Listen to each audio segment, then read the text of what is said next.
In 1886, a broke Australian prospector walked across a stretch of barren farmland in southern Africa, chipped a piece off an odd-looking outcrop of rock, and caught the gleam of gold. He filed a claim. And then he did something almost impossible to understand. He sold that claim for less than £10 and walked away, never to be seen or heard from again. What that wandering, forgotten man had stumbled onto was the single largest gold deposit in the history of the human race. Not a large deposit. The largest. Over the next 100 years, the ground beneath those quiet cattle farms would give up close to 40% of all the gold ever pulled out of the earth. And here is the part that should make you sit up. That fortune did not stay with the farmers who owned the land. It did not stay in Africa at all.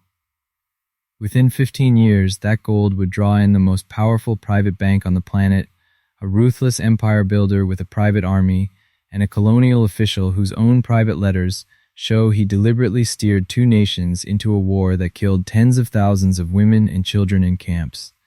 And when the smoke cleared and the graves were filled, the prize, that ocean of gold, ended up being priced every single day in a quiet wood-paneled room in the city of London. This is the story of how that happened, and it is a story you have to be careful with, because the popular version of it is soaked in a very old and very dangerous lie. Let me show you the difference between what the documents actually prove and what people wish they proved. To understand any of it, you have to start not with gold, but with diamonds, and with a sickly teenager who arrived in Africa expecting to die. In the late 1860s, a child found a glittering stone near a river in the Cape Colony. It turned out to be a diamond, and within a couple of years the whole region erupted into a diamond rush. Thousands of prospectors poured into the area around a dusty settlement called Kimberley, tearing the ground apart with picks and bare hands. It was chaotic, violent, and staggeringly profitable. And among the men who came was a 17-year-old Englishman named Cecil Rhodes, the son of a country vicar, sent to the warm African climate because his lungs were weak and his doctors feared he would not survive an English winter. It was supposed to be a trip to recover his health. It became the foundation of one of the most ruthless careers in the history of capitalism.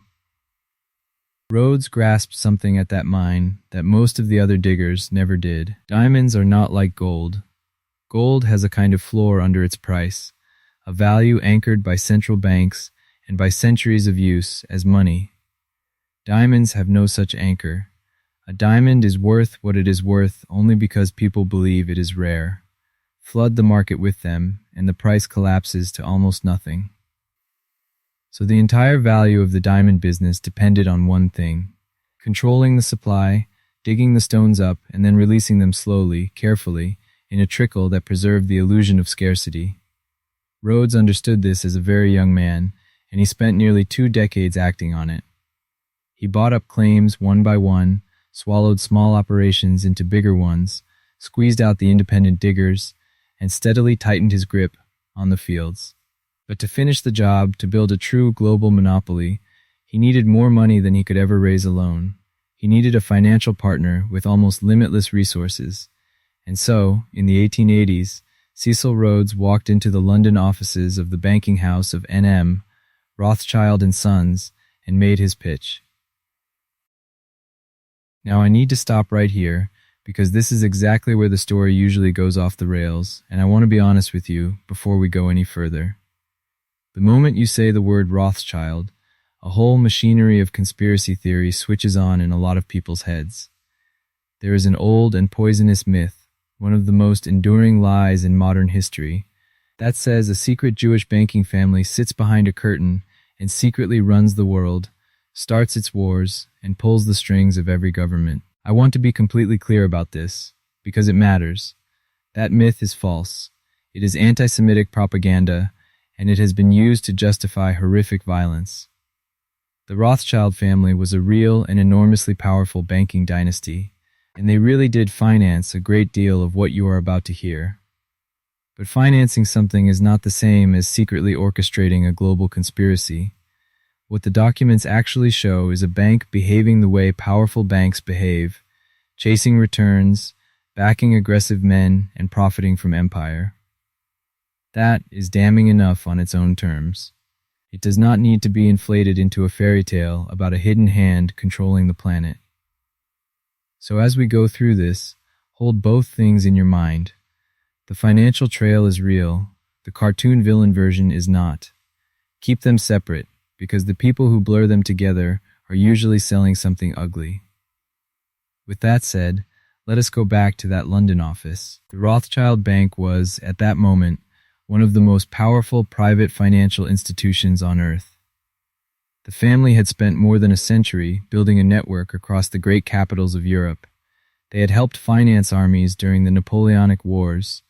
They had helped steady the Bank of England through a crisis. They had funded railways across a continent, and they had famously helped the British government buy its stake in the Suez Canal. By this point, the London branch was run by Nathaniel Mayer Rothschild, the first Baron Rothschild, known to everyone simply as Natty. He was not flashy. He was methodical, careful, deeply woven into the British establishment. He was the first Jewish member of the House of Lords. He sat on important boards. He kept close relationships with senior ministers and colonial administrators. So when this young mining operator came to him with a plan to corner the entire global diamond trade from a dusty town in southern Africa, Natty listened. And then he backed him. With that capital behind him, Rhodes moved fast and hit hard. His main rival was another self-made man, a former London entertainer turned mining magnate who had built up a competing diamond company. Through most of the 1880s, the two of them fought a slow, grinding war, each buying up claims, each undercutting the other whenever the market dipped. The decisive blow came in 1887, when Rhodes secured a large loan from the Rothschild house and used it to buy up his rival's shares, on the open market and through private deals, until the man had no choice but to give in. In early 1888, the two operations merged into a single company, De Beers Consolidated Mines, with Rhodes as chairman and the Rothschilds as major shareholders. Within a year, that one company controlled something like 90% of the world's rough diamond production. It was the most successful commercial monopoly the modern world had yet seen, and it was built on borrowed money. But for both Rhodes and his backers, diamonds were only the warm-up. Because, just as De Beers was consolidating its grip, word of that enormous gold discovery to the north began racing through the financial circles of London and Cape Town, and everyone who mattered understood immediately that this was different. This was not a rush where a lucky man with a pan could get rich in a stream. The gold here sat in a vast reef running for miles beneath the surface, deep underground, locked in hard rock. Getting it out would require industrial mining, heavy machinery, chemical processing, and enormous amounts of capital. This was a game only the biggest players could play, men like Rhodes, banks like Rothschild. Rhodes registered a gold company in London, capital flowed in, and within a few years he and his financial allies held serious stakes in the gold fields. But there was a problem, and it was not a geological one, it was political. The gold lay inside the borders of an independent country, a Boer republic, the descendants of Dutch settlers who had carved out their own nation on that high plateau and wanted, more than anything, to be left alone. Their president was a deeply conservative, deeply religious farmer named Paul Kruger, a man who had fought the British before and beaten them. He remembered how Britain had tried to annex his people's land, and he remembered how Boer fighters had humiliated a British force and won their independence back. Kruger was absolutely determined that his republic would not be swallowed by the British Empire a second time. And now his quiet farming republic was suddenly flooded with tens of thousands of foreign fortune seekers, most of them British, pouring in to work the gold. Kruger and his people called these newcomers the Uitlanders, the outsiders, and they were terrified of being outnumbered and outvoted in their own country. So Kruger did what a threatened government does. He made it very hard for the outsiders to become citizens, requiring them to live in the country for many years before they could vote. He taxed the mines heavily. He set up government monopolies on essential mining supplies. He put high tariffs on the railways. From Kruger's side, this was pure self-defense, an attempt to take a share of the wealth while keeping political control in Boer hands. From the side of the mine owners, the men who were called the landlords, it was an intolerable drag on their profits. They wanted a friendly government in the capital. They wanted lower taxes, cheaper labor, cheaper transport, and above all they wanted political control. And behind those mine owners stood the London financiers, whose money was tied up in all of it, and for whom the outcome of this political struggle was a direct financial concern. Rhodes, who by this point had climbed all the way to becoming Prime Minister of the Cape Colony while still running his diamond and gold empires, decided that waiting and negotiating was hopeless. Kruger would never reform. The outsiders would never get the vote by peaceful means. So Rhodes concluded that the only answer was to remove Kruger's government by force. And in 1895 he set in motion one of the most reckless schemes in the whole history of British imperialism. The plan was for the discontented outsiders in the mining city to stage an uprising, and at the same time for a column of a few hundred armed men from Rhodes's own private colonial company to ride across the border, link up with the rebels, march on the capital, and topple the government. The whole thing was supposed to be over in a matter of days. It was a disaster from the first moment. When the armed column crossed the border at the end of 1895, they were riding straight into a trap. The Boer intelligence service already knew they were coming. The raiders had cut some telegraph lines but left others intact, so the government could track their every move. Boer commandos shadowed them, harassing them with rifle fire from cover. And the great uprising in the mining city simply never happened. The plotters there lost their nerve. After days of riding through hostile country without sleep, the exhausted column was surrounded, cut off, and forced to surrender. The political fallout was enormous. Rhodes was forced to resign as Prime Minister. The raid's leader was shipped back to London, tried, and imprisoned, and the Colonial Secretary in London, who had quietly given the scheme his blessing, scrambled to distance himself, while Rhodes reportedly held incriminating telegrams that let him pressure that same official into protecting his company's charter. It was a sordid, tangled affair from top to bottom. But the single most important consequence of that failed raid was this. It confirmed every fear the Boers had ever had about British intentions.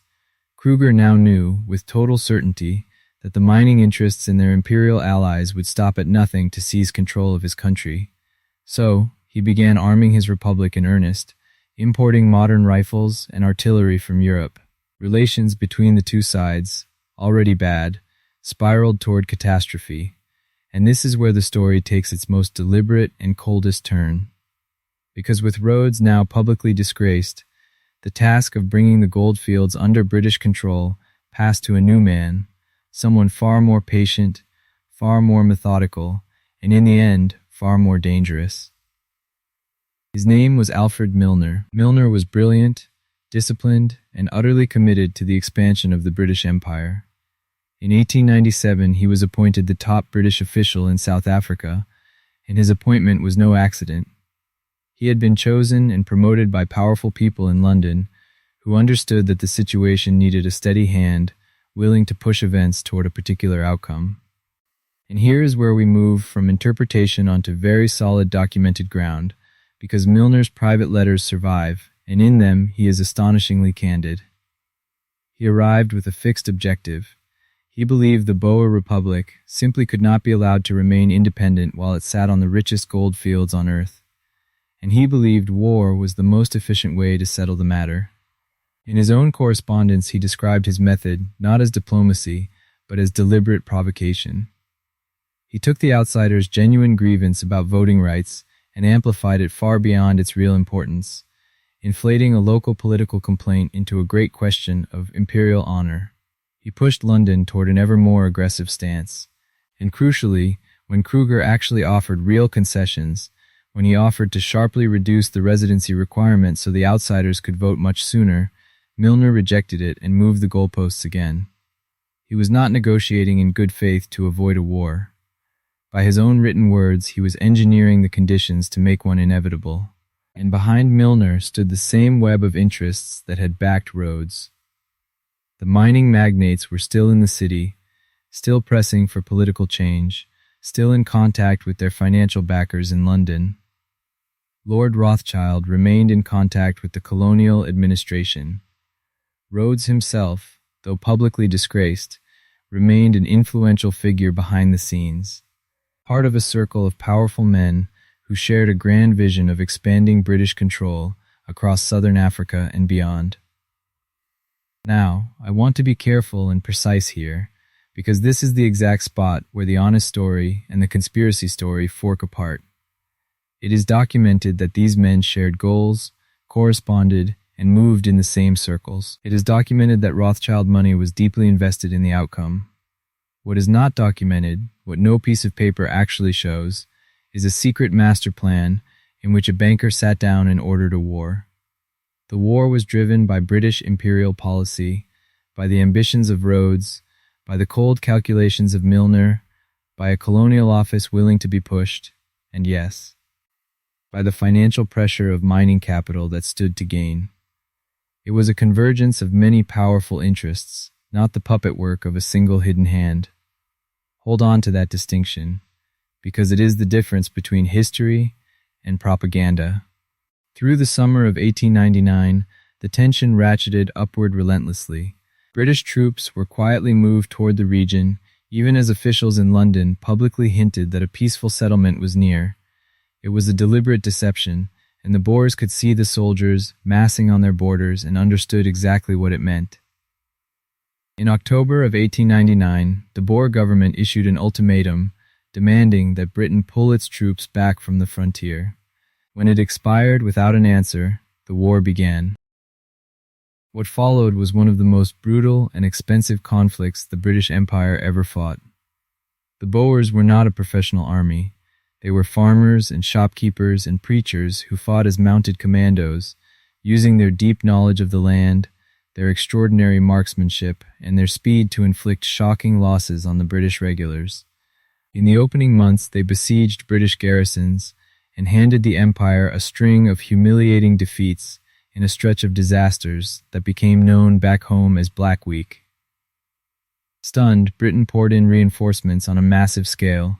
At the height of the war, something approaching 450,000 British and colonial troops were deployed against a Boer fighting force that never exceeded around 40,000 men. Think about that ratio. The largest empire on earth needed more than 10 soldiers for every farmer with a rifle. By the middle of 1900, the conventional war seemed over. The British had taken the main cities, Kruger had fled into exile, but the Boers refused to surrender. Instead, they melted into the landscape and launched a guerrilla campaign that would drag on for another 2 brutal years. And the British response to that guerrilla war is the darkest chapter of the whole story. Under the command of Lord Kitchener, Britain adopted a scorched earth policy. Boer farms were burned to the ground by the thousands.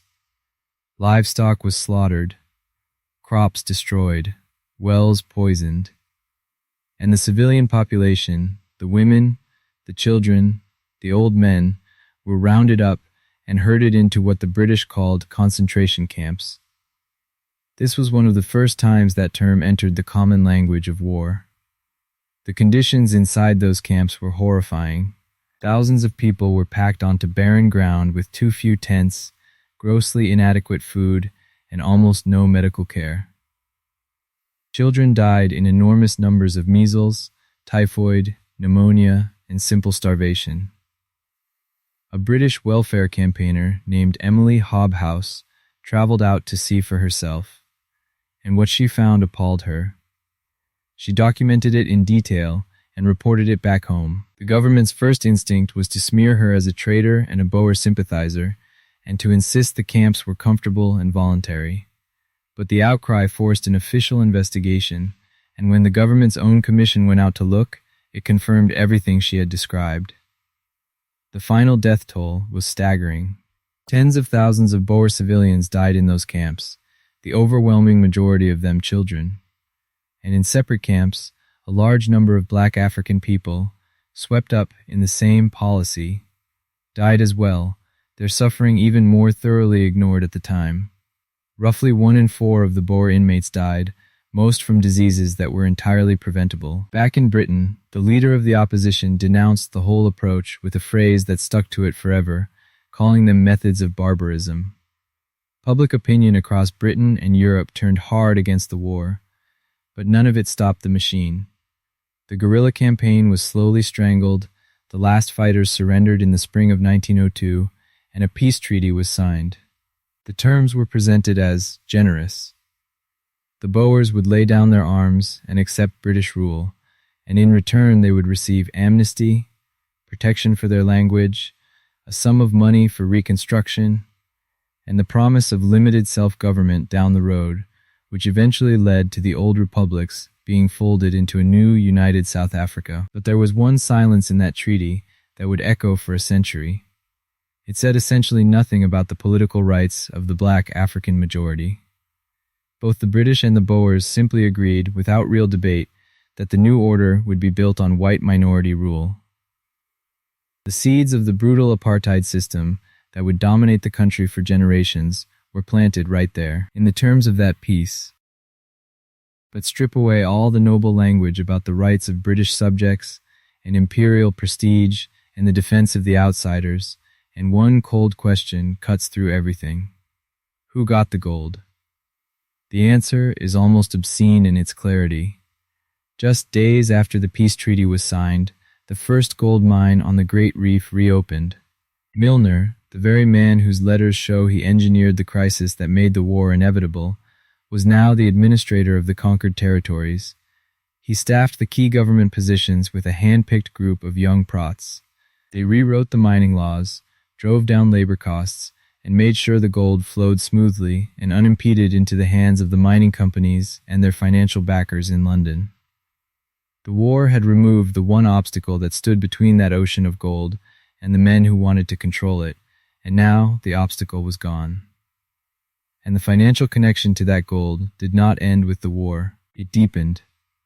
The Rothschild house had been entangled in South African mining for decades, as major shareholders in the diamond monopoly and as investors in the gold fields, and after the war, their role in the global gold trade grew even more central.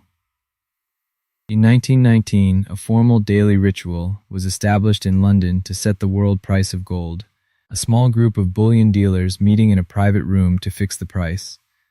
The firm chosen to host and chair that ritual was N.M. Rothschild and Sons. The first price fixing took place in the Rothschild offices in the City of London, and the chairmanship stayed permanently with the Rothschild firm for the next 85 years, and the gold whose price they were setting came overwhelmingly from South Africa. The system was elegant and closed. The gold was mined from that great reef, shipped to London, refined at a facility the Rothschild family had long controlled, and then sold through the daily fixing at a price set in a quiet wood-paneled room. For decades, a huge share of all the newly mined gold in the world passed through this single mechanism, with the Rothschild firm sitting right at the center of it.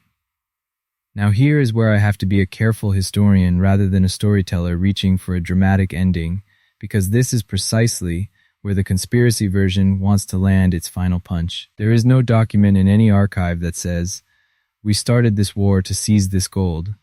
That is simply not how power at this level leaves its tracks. What the record actually shows is a pattern, a sequence. Rothschild money helped build the diamond monopoly. It helped back the men and the mines that made the gold fields viable.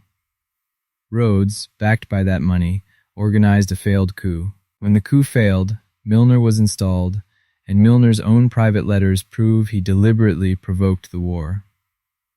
The war destroyed the Boer republics and delivered the gold fields into British hands. And afterward, the same banking house ended up chairing the mechanism that priced the gold. Every link in that chain is documented, but a chain of financial interest and a sequence of events is not the same thing as a signed order for a war, and anyone who tells you the paperwork exists is lying to you. The truth is more diffuse, and, in a way, more disturbing. It shows how the pursuit of profit, imperial ambition, and political cynicism can flow together into catastrophe, without any single villain needing to write it all down.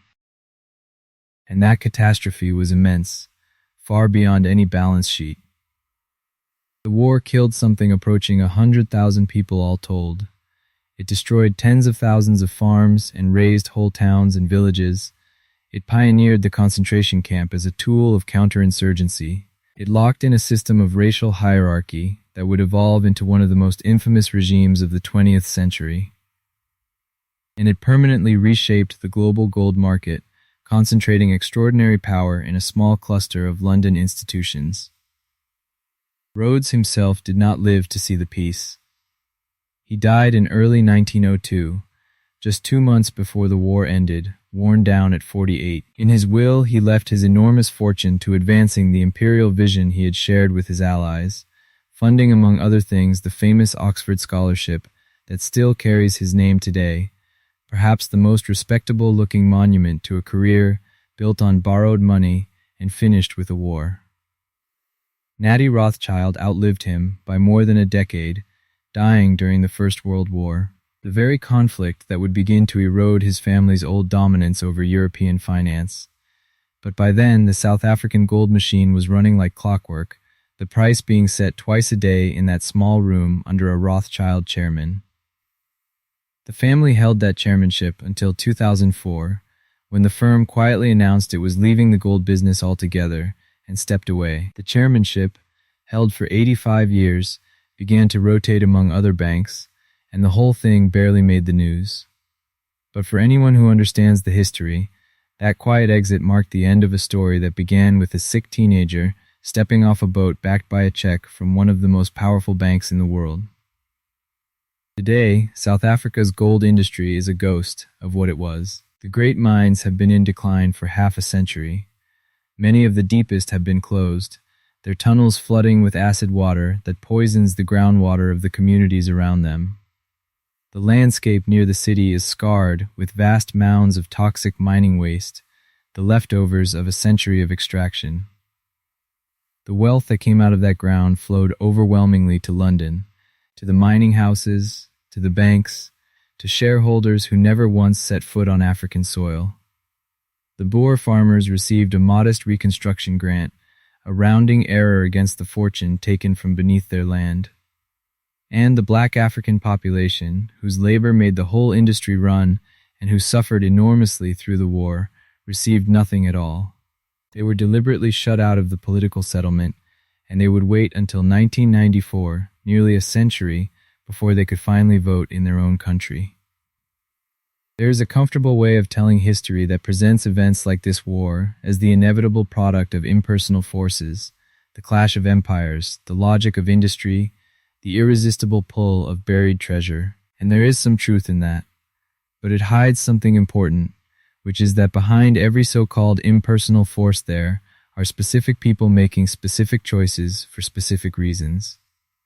There was a specific banker who backed a specific ambitious young man. There was a specific raid organized to overthrow a specific government. There was a specific official who described in his own private letters engineering the conditions for a specific war. And there was a specific banking house that, when it was all over and the gold was flowing, sat down in a specific room and began setting the price. This was not an abstract collision of historical tides. It was a war fought over gold and diamonds, financed by private capital, pushed forward by men who understood exactly what they were doing. And the lesson worth carrying out of it is not simply that powerful people do terrible things, because that is hardly news. The real lesson is that the machinery those people build to profit from terrible things has a way of outlasting them, of hardening into a permanent feature of the world, of being quietly accepted as natural and inevitable by generations who have long since forgotten how it was made, and at whose expense. So the next time you look at a gold bar, or a diamond ring, or the skyline of a South African city, or the great financial institutions of London, understand that you are looking at the downstream consequences of decisions made in boardrooms and banking houses more than a century ago. Decisions that sent armies across oceans, that burned farms and poisoned wells, that locked women and children behind barbed wire, and that built fortunes of almost unimaginable scale. And the people whose capital helped set it all in motion did not end in disgrace or in a courtroom.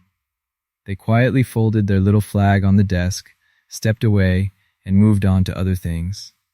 The gold kept flowing, the price kept being set, and the true cost was paid, as it so often is, by the people whose names never appeared in any ledger at all.